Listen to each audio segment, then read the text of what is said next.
Nagapulaw na sa pagpatubod, nagaantos pa sang baho kag malubog nga tubig si Nanay Roselia.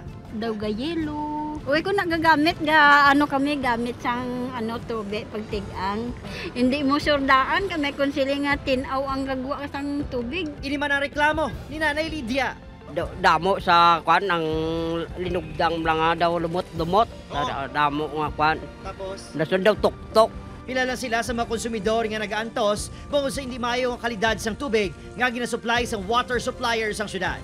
Suno sa General Manager sa Masiwa, ang kabagdanan sini among gipatigayong na valving activities. Ginaako na siya naton ang natabo na ang nagturbid nagtamo na ang tubig natin subong nakalambot na kita 108 million liters a day mga tagaan na sa tubig ang mga wala sa tubig nag-open kita valve tawag na nila nag-valving kita agud nga masudlan mostly ang Saramilo dekada na wala na open tamo yung mga sediments na dito nagtipon kag nag-flush out. Nagpasalig kay LGU nga tutukan na reklamo sa mga residente kag magapakigangod sa Masiwa. Apang ang pila ka mga residente sang barangay Sumag, hindi na kuno makahulat pa. Ang iban, nagdesisyon na lang magpautod sang kontador sa tubig. Ipa-cut off na lang.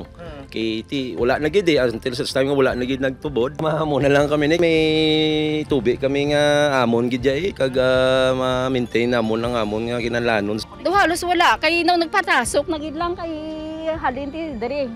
May mga bomba na ganing ang tubig hindi nami. Opod, Kiril Gasidio, Adrian Pretos, One Western Visayas.